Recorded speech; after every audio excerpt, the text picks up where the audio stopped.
Hey guys, welcome back. Tisha here, and we are back for another chapter read of Counting the Cost. This time it's going to be chapter 5. Chapter 4 was a little intense, so I came prepared with our sponsor for today.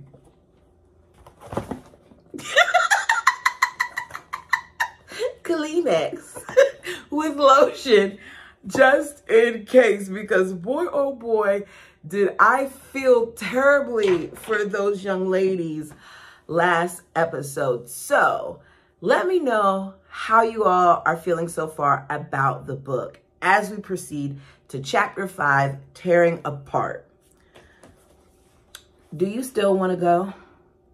In the immediate aftermath of the release, Derek and I had not talked much about going to El Salvador, but it was getting close now. Decisions had to be made. It had been less than 2 weeks since Jess and I had sat down with Megan Kelly. On that day, we had taken our seats beneath the bright lights at the big house and did what we could to stand up for our parents, answering all Megan's questions with Josh watching from a couch just out of shot. What do you mean? See, this is the part that I don't like. I'm not trying to blame the parents for what happened to their daughters, but I am blaming them for continually placing their daughters in a situation that could be harmful to them. You have them talking about something that was devastating to them, that was life-changing to them, that altered things for them. And you have the person that did it to them who isn't going to be on the show because he's afraid to be put on camera, and y'all continue to protect him. But you have him sitting on a couch nearby. It's insensitive. It's cruel, and I don't like it.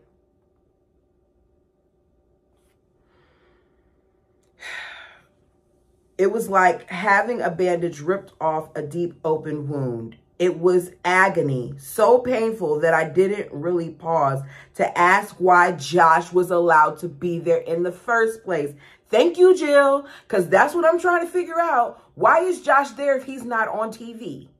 If y'all didn't want him to come up there and answer the questions, and this was just a interview about making your parents look better, not about what happened to you all and making sure that you guys are in a better place and that you're okay and that you got the help that you needed and things of that nature, but about making your parents look better. It didn't happen to the parents.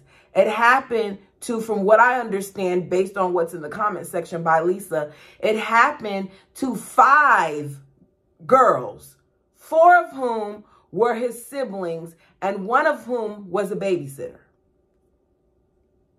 But we're worried about making our parents look good and allowing Josh to sit by and watch. What was worse was the fact that I'd hoped it would calm things down, and it hadn't. Of course it wouldn't, because people who are not programmed to the IBLP, who have not been poisoned in various ways, could see how this situation was extremely insensitive. And it seemed like, I don't want to say that y'all were in a cult, because that's not what, well, some people may feel like this is a cult, but it just seemed wrong on so many levels to have these young ladies, these adult women up there defending their parents rather than just focusing on themselves in that moment. The paparazzi were still chasing us, the internet still feasting on us, pouring over every statement from the network, every new photo, every new angle. My nightmares were getting worse, and there was nothing I could do to block any of it out. All I was doing was surviving from one breath to the next. So yeah, I wanted to go. I felt like it was something we were called to do, but I knew there were risks. Being missionaries with this particular organization, we would be responsible for raising our own financial support. The show had given us a level of exposure that was way above anything we could have created for ourselves, but it had brought with it some complexities. We weren't naive to the fact that we may be seen as some kind of target, so we choose not to reveal where we were going and only ever talked about working in Central America. The last thing we wanted was for someone to be able to track us down. That's completely understandable. The first thing that happened, someone tracked us down. At least that's what Derek and I were convinced had happened when we arrived in El Salvador, and we were told by Mike that he had just received a call from a Salvadorian journalist who wanted to come and write a piece about the mission. Something about it didn't add up. The mission was small, and apart from Derek and I starting that month, there was nothing else new that had happened. Certainly nothing that would cause a journalist to suddenly take interest and want to visit. Mike didn't share our suspicions. He told us that he knew the journalist in question and had been interviewed by him in the past. All the same, I was glad when the baby and other demands kept me away from the area of the mission, out of the camera's eye on the day the journalist visited.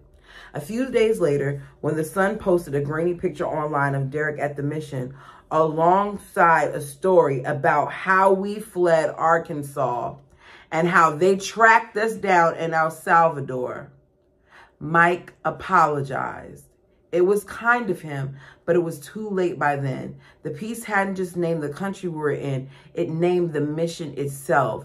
The target on our back had just gotten a whole lot bigger and brighter. To make matters worse, we soon discovered that there had been a recent increase in gang violence in the area. There were rumors of killings and kidnappings and whispers that the wealthy were a particular target. And here it is that these people are broke, but because of the show, it's going to be assumed that they have money, because you would think that they would get some sort of money, especially when you did a whole series of episodes just featuring this young lady and her husband.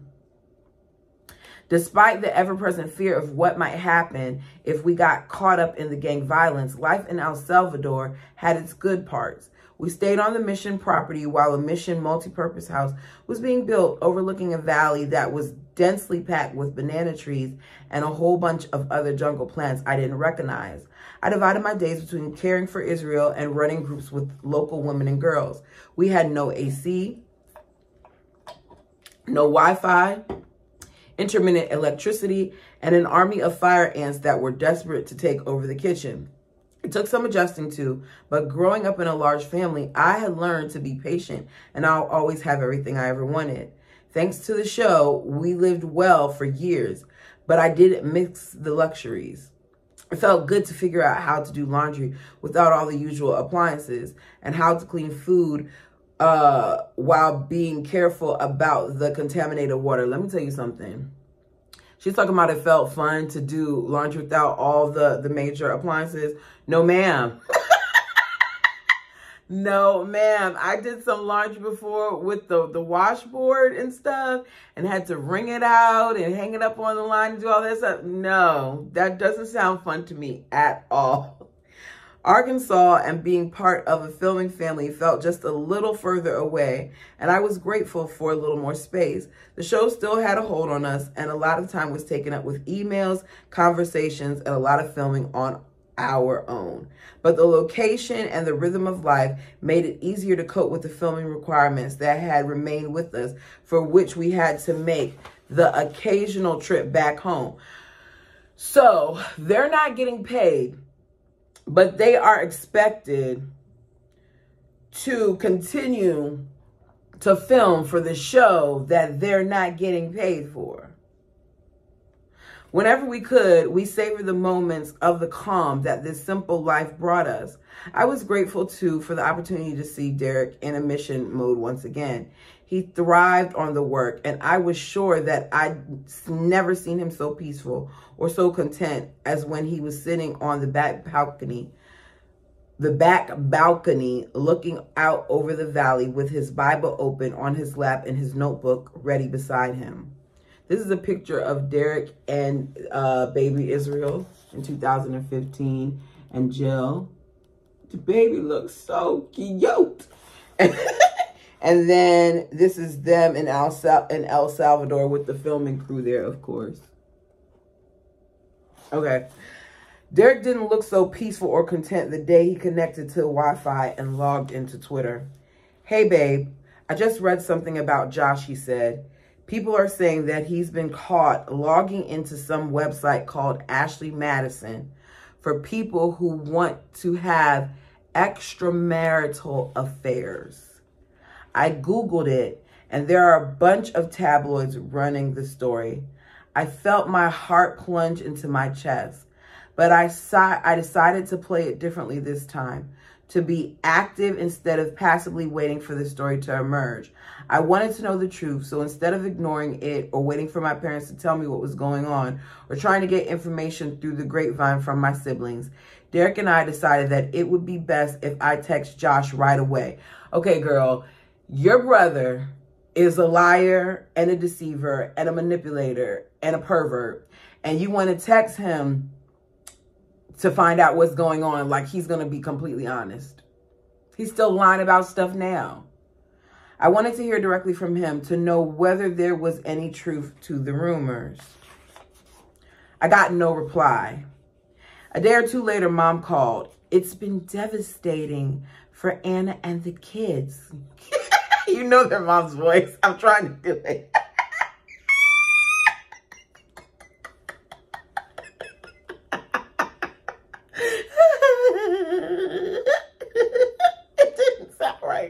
It doesn't sound right coming out of me, but I tried.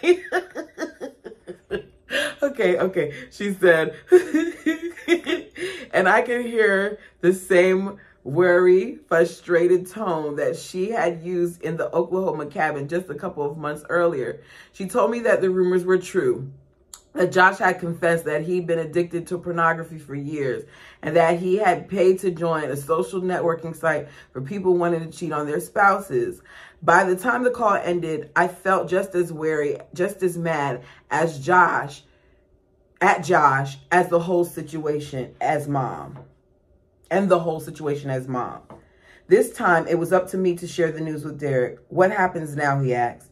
He's being sent away, I sighed again. Sent away to do what? Because obviously sending the man away isn't working. He's been addicted to porn since he was little. And here we are, and we're just going to send him away again. Like that's supposed to help. We had agreed to work with Mike's mission in El Salvador for 2 years, but had some prior commitments, mainly involving my midwifery training. Back in the U.S., that meant we had to return home briefly. So not long after Josh's affair news broke, we flew back to Arkansas and made our way back to the house.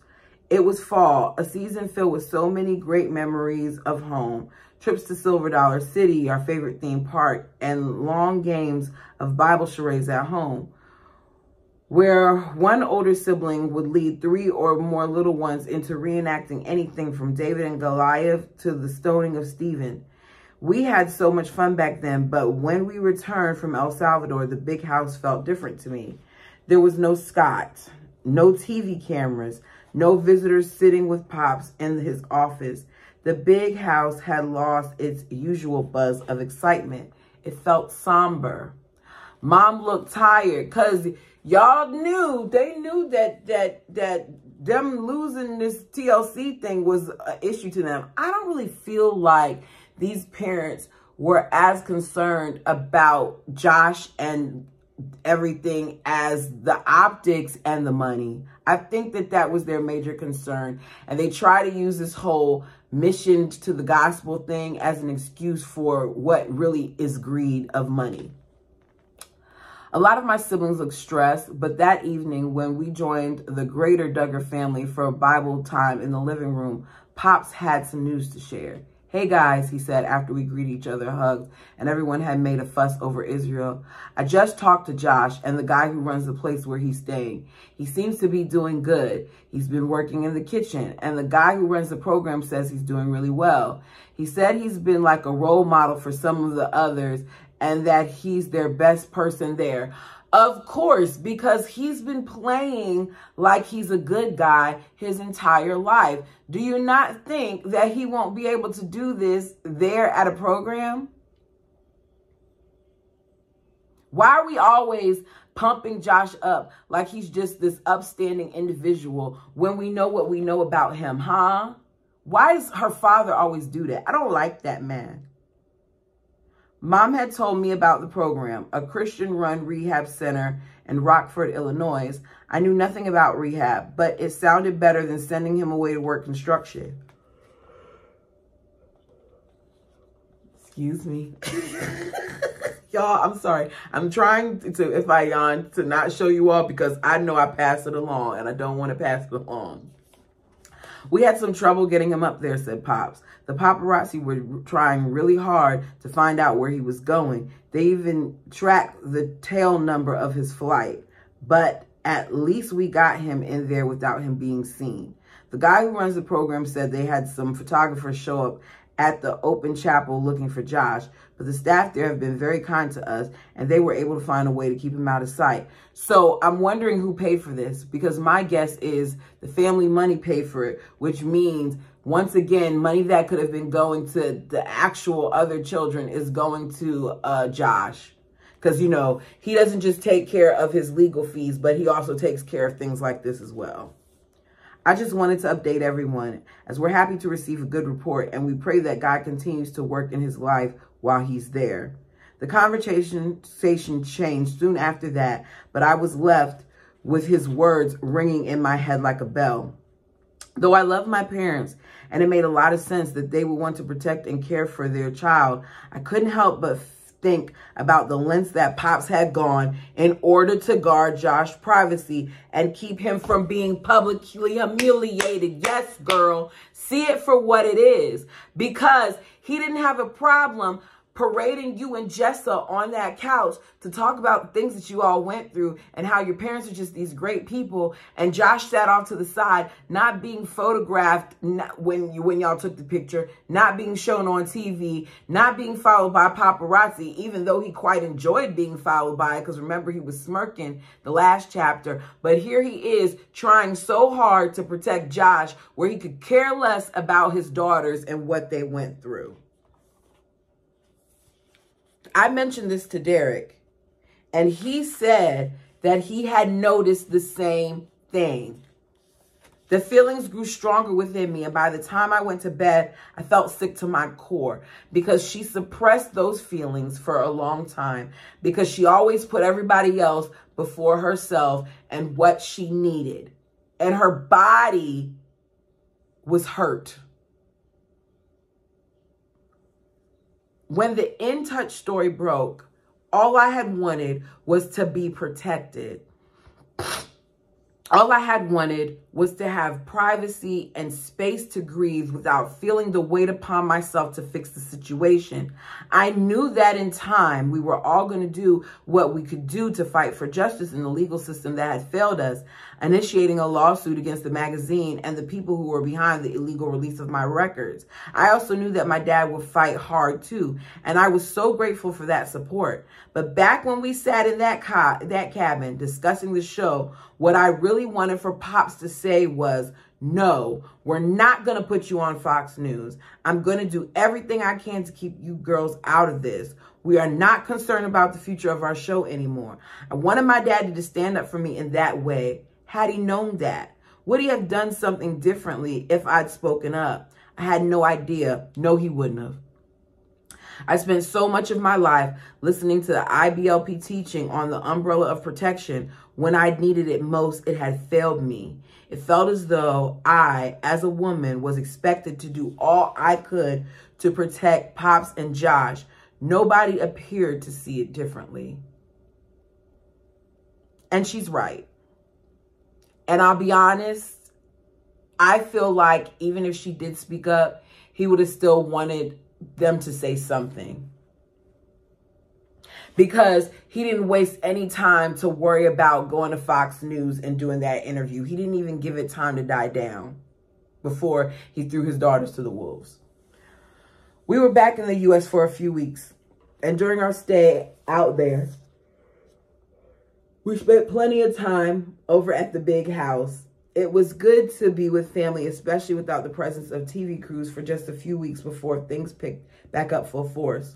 Though our show and all the reruns had been pulled from their regular air time back when everything was released in May 2015, filming hadn't taken much of a break for long. My mom, Jessa, and I had already shot one scene for the network in August in New York City, and there was talk of more show plans picking back up soon. So TLC did not care anything about this. And I'm not necessarily saying that their show should have been pulled, but their show should have dove more into what we're hearing Jessa express in this book.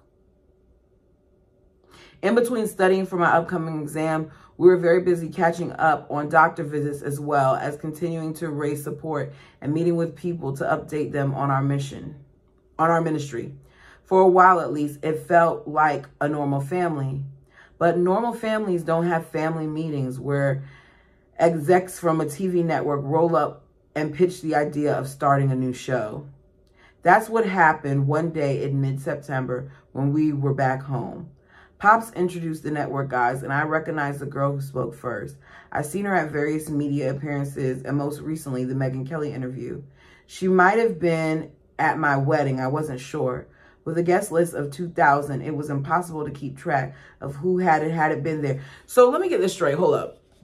They had a guest list of 2,000 people, and they were struggling with funds for their trip. They had to raise money in order to be able to survive during the mission. And they had a wedding with over 2,000 people. I'm sorry, I'm just thinking about how much money that would be in gifts. Because who shows up to a wedding empty-handed? Did her father take that too? Okay, let me behave. I could feel the whole room shifting into focus onto Josh's wife, Anna. She sat silent and still like a rabbit, hoping a hunter would just move on. Before we continue, said the network representative, we want to make sure that you guys are on board. Our producer, Scott, spoke up. We'll have to rebrand the show, give it a new name and a whole new filming style. No more cutting back to old footage like before. It's all fresh, all new, he paused, and he looked at us older kids. We can't bring the show back without you. What do you say? In spite of everything I just heard, it felt a little like a watered down rerun of the Oklahoma cabin conversation to me. I wanted to be helpful to Pops. I wanted to show him that I was on his side, but what about the cost? I wasn't sure that Derek or I saw there being a whole lot of room for the show in our future. The mission field was where our hearts belong.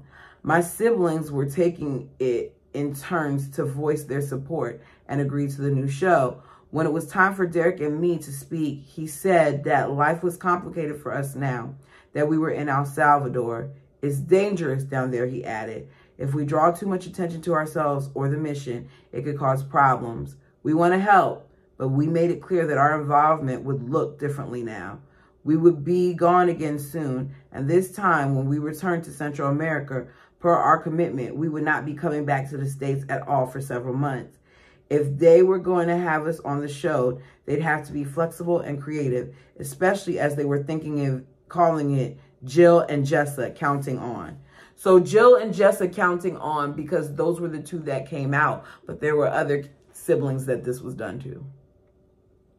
We wanted them to know for sure that Derek and I were firmly committed to pursuing our calling as missionaries. The rep listened, then talked about us having approval over all content. Derek and I exchanged glances, and I knew that, like me, he thought it could work. When we had all agreed, the rep had one final point to raise. If we're going to do the show again, we can't just skip over what happened. Anna's going to have to sit down and talk about the affair, and the rest of you are going to have to talk about what happened with the magazine. Are you going to be okay with that? We all froze. I don't think any of us were okay with it, but the play had already been set with the Megyn Kelly interview. Going on TV, opening our most painful wounds for the sake of ratings, it was what it looked like when you were a TV family. I felt for Anna. She'd been through so much already, and now it was going to get worse. Even though we agreed to the trip back to the U.S. before we took up for our post in El Salvador, spending 6 weeks in the U.S. so soon after we begun our work at the mission wasn't ideal. When we returned to El Salvador in December, Mike asked that we commit to remaining there until the following July. No more trips back to the U.S. We gladly agreed. We wanted to be all in all the time. Things felt different when we returned. It wasn't just the 2,200 miles between us and Arkansas, or the fact that the communication was so difficult. The new show marked a new beginning, and we had made some fundamental changes to the way we interacted with those running it. Early in the year, around the time we were leaving for Central America, we had set up a 501c3 and asked Chad to help us with our fundraising. In the fall, when we headed back for filming, filming had picked back up. We also decided to ask him to be our main point of contact for the network. Interesting that they're using Chad, who helped organize that interview with their dad, with them and Fox. And they're using it. Okay, I'm going to keep going. Suddenly, it didn't feel like Pops was the one asking us when we could film or what we could commit to. And we'd hoped it would help the show become more balanced and feel like less of a burden.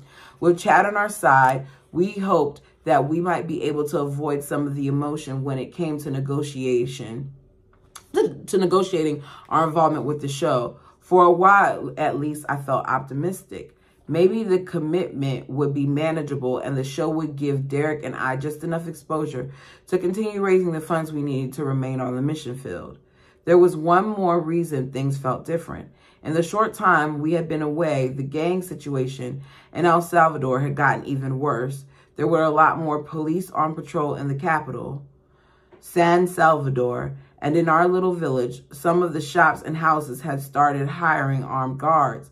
We'd had our own guard ever since we'd arrived, but it didn't feel like much protection anymore. One evening, while Derek was off somewhere, I was with a few of the ladies on the team inside of our room in the church.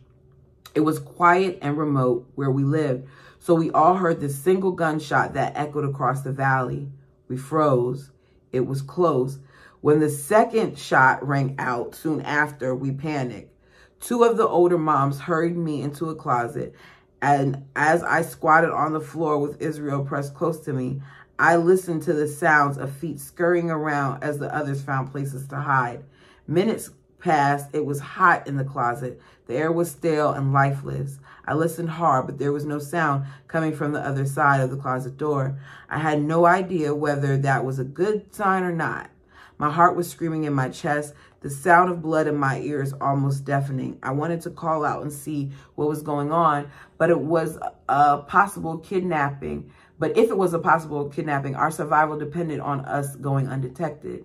Israel started to squirm to let me know that he was hot too. He took a breath and made the noise that he always made before he started to cry.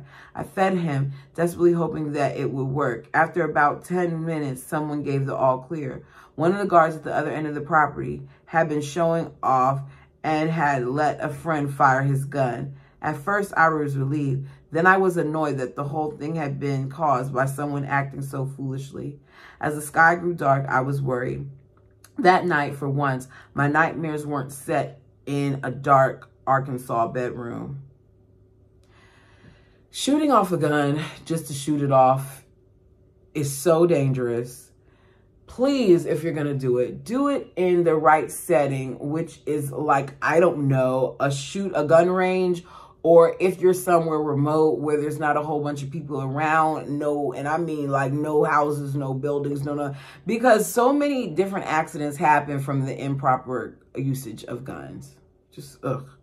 Most of the time, gunfire was a rarity, and life started to find its rhythm. Each week brought with it a rich array of opportunities to pray with people, for Derek to preach to, for us to visit a local orphanage, and to generally spend quality time being a mom of a little one alongside other moms and their babies. My family had been visiting the mission down there for years, and I was glad that many of the people we were working among considered themselves our friends. In the strangest of ways, I felt at home down there. As Christmas approached, it was time for the annual mission trip to El Salvador. As usual, a handful of Duggars were coming, including Pops and several of my siblings, as well as new friends of theirs. A great guy named Jeremy, who my sister Ginger was getting to know. 6 months had passed since we had formed Dillard Family Ministries, our 501c3. We posted about it on our family blog, and so many people had been generous in response. That initial burst of financial support was amazing, but since moving, the fundraiser had gotten a lot harder. Money was flowing out of our ministry bank account a lot faster than it was coming in. Like any other missionary family, we discovered quickly that fundraising when you're out of the field, on the field, is hard work. Things were a little more complicated for us because of being on TV, and we had a few comments from people on Twitter who assumed that we were making a lot of money off the show and shouldn't need to go asking people for help. Derek wanted to set them straight, explaining that we didn't make a dime off the show and that our involvement in it was purely voluntary. But per my request, he stayed quiet. He should have said something, but she's still trying to remain under the umbrella of protection and protect the people who aren't protecting her. We figured out that if we could do a good job of presenting what we were doing and Chad could help us with providing updates and maybe putting on church events and meet and greets, we can come back to the U.S., then that fundraising might be just a little easier. The mission house that Mike's ministry team had been building was completed just in time for us to move in during the first week of December, just before the Christmas mission team arrived. Mike was excited to show us the place, and a couple of days later, when Pops and some of my siblings arrived with the rest of the team, we showed them around too. The house was pretty empty, so Mike took Pops and a few other people to the city one day to shop for some household items. They came back with a washing machine, a rice cooker, and a few other things. For a mama with a little one in a reusable diaper, this was a good day. A reusable diaper. Oh, goodness. We took it way back. Ah! Sorry, I just thought about it. Okay. A few nights into the trip, Pops, Derek, and I were sitting around our dimly lit bedroom as I nursed Israel to sleep. It was a typical night on the edge of the jungle, and all of us were feeling wiped out by the 90-degree heat. Sorry, you guys, excuse me. And 100% humidity. Our single family was no match for the conditions. Our single fan was no match for the conditions. I don't remember who brought it up, but somehow we started talking about the show, the filming schedule, and our availability. Suddenly, without warning, the topic shifted onto a subject that I had always avoided discussing with my parents: money. With his background in accounting, Derek always paid special attention to our finances, and he was starting to get concerned when looking to the future that the initial fundraising was not sustainable. As we continue to talk about ministry fundraising efforts and keeping supporters in the loop via regular ministry email and blog updates, we were also reminded on a different note about our personal finances. Even though our ministry finances were completely separate from our personal finances, it spurred our thinking. Since the start of the new rebranded show, Jill and Jessica Counting On, we couldn't help but think again about when we might see some income for all of our previous and current involvement. Exactly. Because the show is named after them, but the money's still going to Jim Bob. What is TLC doing here? Why is it that y'all continue to use these people, these girls, because you're not using the father, but you're using these kids, and you're profiting off of them, and you're giving it to their father rather than them who's doing all the work? Because in the spinoff, we didn't see so much of the parents. But tonight, with Pops in the room, Derek wanted to talk. I'm just wondering, Pops, do you think we could maybe see some kind of income from the show at some point? Pops tensed. I cringed, bracing for impact. He looked genuinely shocked. He's shocked that this man who has a child and a wife